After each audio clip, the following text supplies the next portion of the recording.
Start with Reggie then. Aside from leaving you hanging there, I think when you lose a guy like Tyrone Tracy, you're looking for somebody else who can kind of help mock the workload, and then you get a guy that he's been doing this for a while now. So how seamlessly maybe is it that he comes in here and can help you out? I mean, end of the day, you got another starting Big Ten running back, right? He's different than Tyrone, but the attributes that he does have, he fills the role. He's kind of a combination of Dylan, who's no longer here, right, and Tyrone. Reggie catches the ball much more naturally than I expected. He has a lot of the same leadership qualities as Tyrone. He's got the energy and the juice, and then he's just done the job. Last year we were training Tyrone to find out if he could, which obviously he's a tremendous athlete and he figured it out. Reggie's proven. And I think from my standpoint, it's just giving him the love and support that he needs to be the best version of himself, right? And him coming in and just having an open mind, like we already got one of the Big Ten's best running backs in Devin Mockabee. And is he cool with me being a part of that? Like, absolutely. This is who we are. It's going to take more than one. And last year set the tone. So for Reg, he saw an opportunity to get coached and to try to elevate himself and to challenge himself. But it was pretty seamless, man. Like he's happy, and I think there's something to be said about that. And there's a degree of comfortability because of his relationship with Coach Patterson as well. So. You guys got a lot of production out of the running back room last year. I mean, how big of a factor was that as you're talking to guys trying to get somebody else, in the room to replace some guys? Well, I mean, ultimately, we're an air raid offense or a form of it, but the good air raid offenses run the ball. We have to complement each other, and I think we've said that from day one, and the proof's in the pudding. So it's not hard. And then ultimately, I think the good players want to be coached. They want to get the absolute maximum out of their talent. And that was my conversation with Reg. Like, how much more do you have to give, right? I'm a teacher, and I enjoy teaching. And I think that I can help you become the best version of yourself. But you've got to be open to it. Same conversation I had with Tyrone. So it was pretty seamless, man. And obviously, there's opportunity. I mean, I think that's always part of it. You know what I'm saying? They want the ball. But with Reg, he just gets the bigger picture. Great running backs block. He's a tremendous blocker. Great running backs have to do the dirty work that you don't get credit for. And I think that he brings some of those things to the table. 3rd and 3 with Reggie, he thrives in those situations. He's done it already. He's proven in the Big Ten. So he brings some things to the table that really will help us and bolster us as a whole. You had what you called a three-headed monster last year at times when everybody was healthy. I know you're not building a depth chart right now, but do you see a guy emerging maybe as a third back? I've got 3 young ones. Obviously, Jaheim is here. Mm-hmm. Tremendous talent, but he should be in high school right now. Right. So he's, it's day to day. He flashes now. Oh boy, he flashes. He is a gifted young man. He's just learning how to work and do the things the way we want him to do them on a day-to-day basis, and he'll get there. I have no doubt in my mind. Another one that surprised us is Elijah Jackson. He won the state in the 100 meters in high school in Indiana, and in 2023, he got here. He was 160-something pounds. He's 190 plus now. He has worked his tail off, and he looks fantastic. And I think if he just stays the course and keeps buying in, he's got to have a chance. And then obviously Christian Romack, he's battling a little bit of a hamstring right now, but his first couple of days he was on point. We got 2 guys with some 10 600 meter, 10 400 meter. Then Jaheim is young, but he's big and he's athletic, and they're doing what they're supposed to do. And if they just keep buying in, I got no worries. Ultimately, it's up to them how bad they want it, but they're doing a great job. I'm half smiling here. I can't give y'all all the information, but I'm very confident that we'll be just fine. What's next for Devin Mockabee in your mind, as far as development goes, and what you want to see from him this year? The first thing is continue to understand how hard you have to work to take that next step, right? Don't be satisfied with the status quo. We all know he can run the ball. He's special with the ball in his hands. Like, let's be real. He does stuff that it's not me. That's God-given talent. He has to continue to buy into changing his body, growing his body.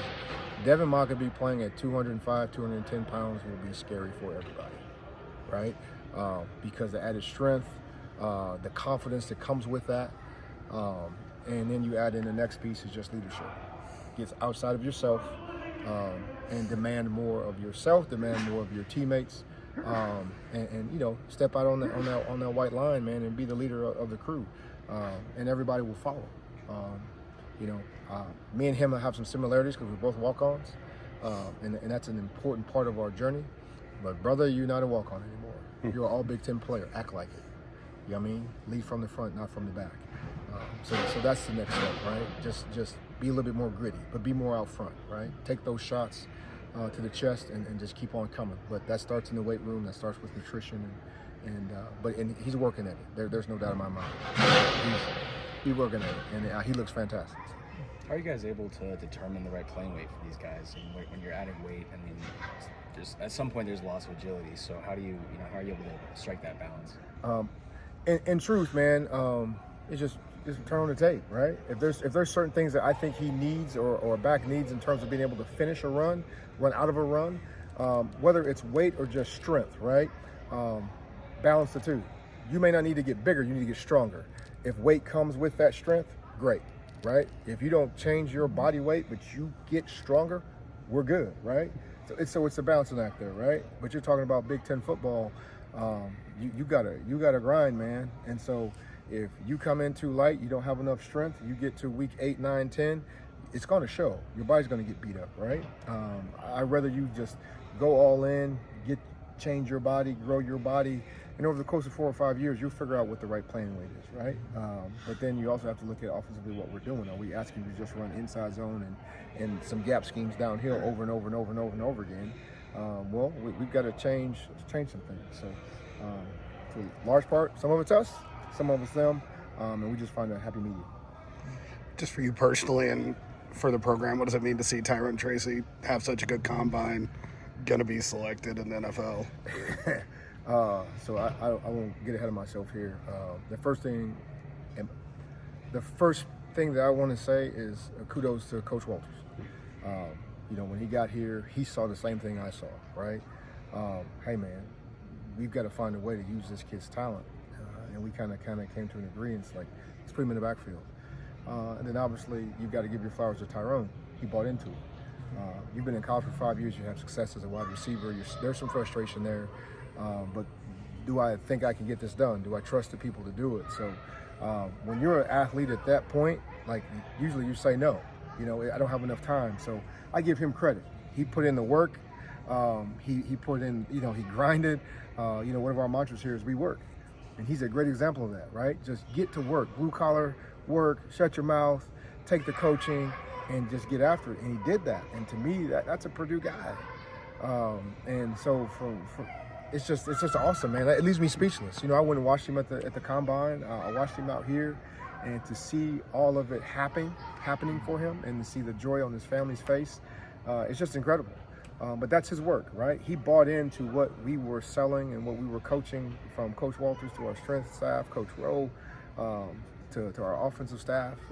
It's not just me, but Tyrone did the work, man. He's always had the talent, but in our profession, I'm a big believer that relationships matter. And if you can get a kid to believe in himself above and beyond, and believe in his teacher, believe in his coaching, and be willing to sacrifice, and it goes both ways. I have to be willing to do the same thing for him, and it all comes together, man. That's just an awesome thing to see. So it's going to be great for the program, because ultimately it puts some backbone into what we believe in and what we're teaching and the systems that we have here. So I couldn't be prouder, man. I've known him since he was 16, 17 years old. I couldn't be prouder just to be a part of his journey. So. You know, back when you played, I think there was a lot of guys that came in here that were under-recruited that turned into NFL stars. So I guess when you get a guy that can do that, does that trickle down and, you know, hopefully become a staple of the program? Is like, hey, we can turn you into what you want to be. You just have to be well, absolutely, man. Because from a recruiting standpoint, you know, you can show them from the start to the finish. We have proof of what we do here works, right? Yeah, we're going to shoot for the moon and get the best quality players we can, whether it's out of high school or the transfer portal. But when you can show a kid how we got you better, whether it was 9 months with Tyrone, or over the course of 2, 3, 4 years with a kid that comes out of high school, that speaks something about your program, right? It's not just, hey, we say we're a developmental program. The proof's in the pudding. Can you really do it, right? Great example is Ryan Kerrigan. We were talking about him today, and I was here as a GA when he got here. He wasn't highly recruited, but if you watch the film and you watched him in camps, he practiced so hard. He was so strong, but he was a little underdeveloped. Well, when he got here, he took the coaching, right? He leaned into the weight room, and the sky was the limit for the young man. But you've got to be able to see those things and identify them, and implement them. And when you have that foundation, it makes things a lot easier.